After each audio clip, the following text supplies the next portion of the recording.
Along the Sicilian coastline, there stands a legendary car factory. The famous Fiat 500 and Panda were assembled in this factory.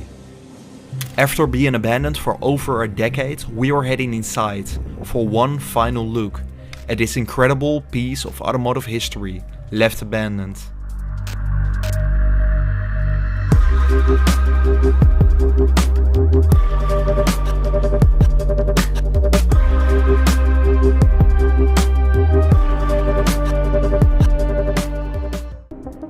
We'll start our adventure on the edge of the complex, at the old filtration plant.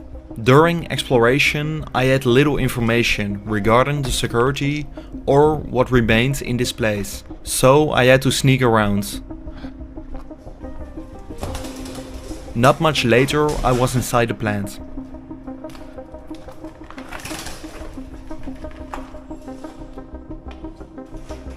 It was already clear that this part was in a near time capsule-like state.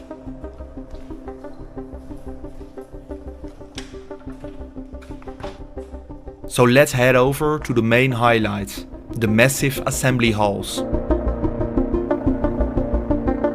But first, the history itself.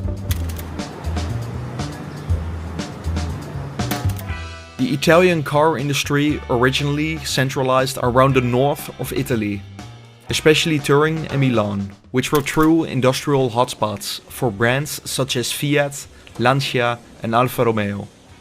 To create more economic opportunity in the south of Italy, these companies were pushed by the government to build factories in South Italy as well. In the late 60s, Fiat Termini Imerese was born on the island of Sicily. At the time of opening, the factory was a state-of-the-art facility and regarded as one of the most modern in the world. The first cars produced here were the famous Fiat 500. Crossing the massive open space where cars were once stored, we slowly came closer to the halls. I had to look for possible cameras due to active security residing at the front gate of the facility, possibly checking for intruders.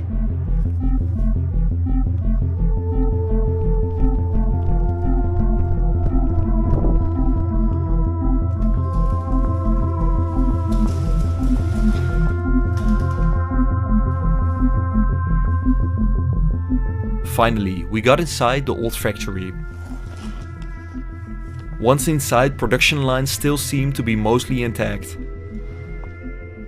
Besides this, it was noticeable that vehicles were still frequently driving within the big hall, based on the clear tracks on the floor. Slowly, I sneaked to the first production line, which seemed to be still in a time capsule-like state.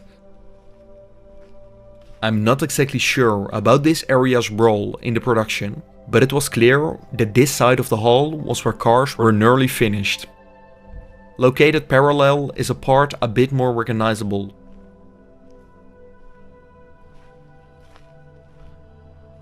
These yellow colored racks carried the vehicles to give access to the underside of the car.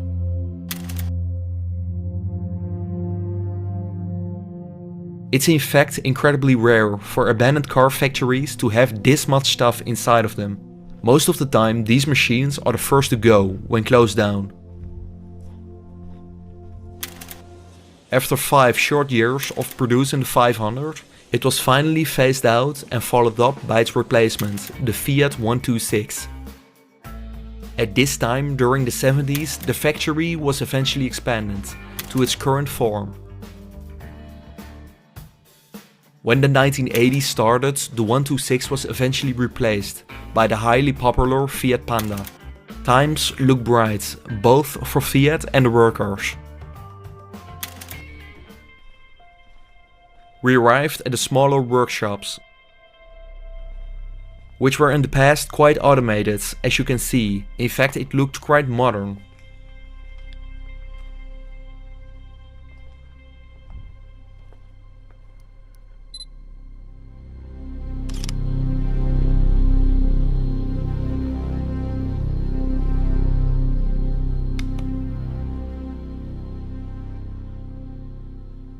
A bit further on, it really became clear that the whole factory was still intact, including multiple workshops, production lines and offices.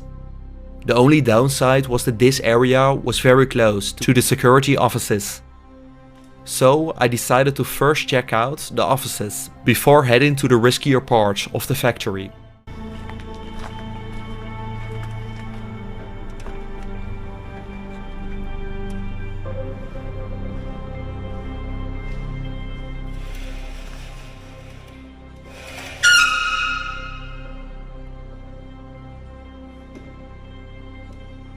In the first office block, rows of old prizes were left behind. These prizes were sports prizes, all related to Fiat.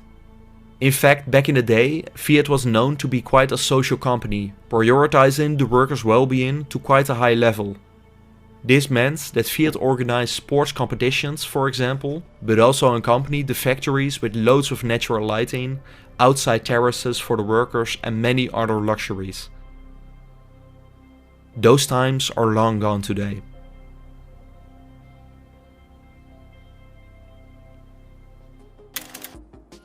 In the 90s, production shifted to the Punto, which became an equally bestseller as the Panda.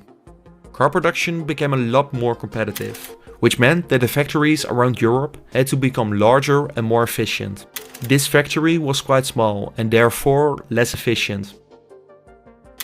In 2005, the Punto was followed up by the Lancia Y.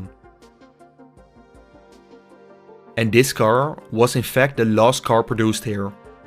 During production, rumors of closure already became louder and louder. In 2011, the factory closed down, laying off a staggering 2,200 employees. Hope wasn't completely lost, as other companies were in fact interested in the still relatively modern factory.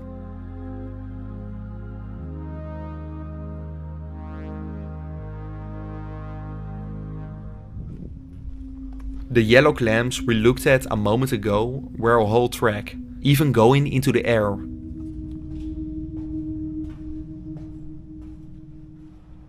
Let's take a closer look at this part. Walking over the catwalks, the size of the system became clear.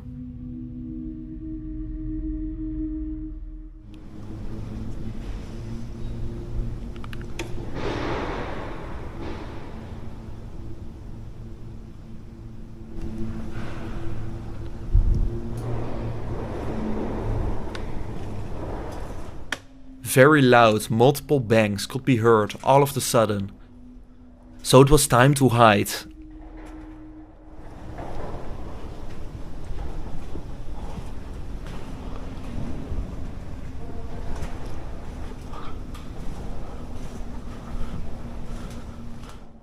Luckily, I was raised from the ground, making it a lot less obvious.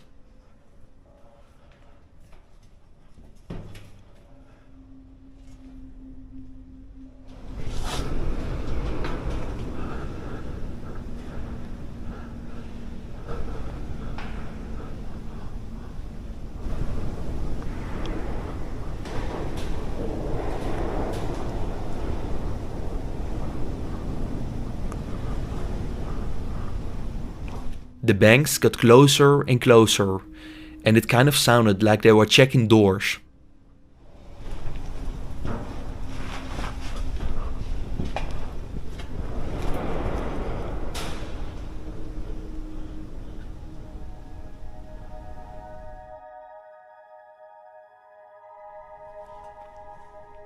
After waiting, it was time to make the escape.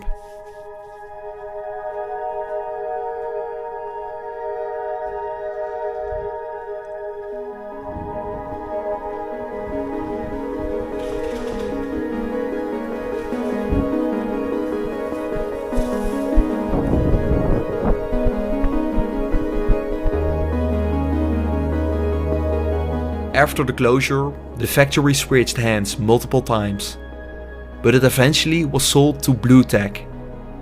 BlueTech was meant to produce and design electric cars. In 2019, after an investigation, the financial police arrested the top of the company. It seemed that the company hadn't done anything besides replacing some signs on the buildings. 16 million euros worth of subsidies were transferred to private accounts, which meant that large-scale fraud was committed. After this, the last hope was gone for the workers and the future of the factory. The factory was left abandoned, while the fraudsters bought a mega villa in the north of Italy. Today the factory has been sold once again, but this time it's getting finally stripped and demolished, meaning the definitive end of car production on the island of Sicily.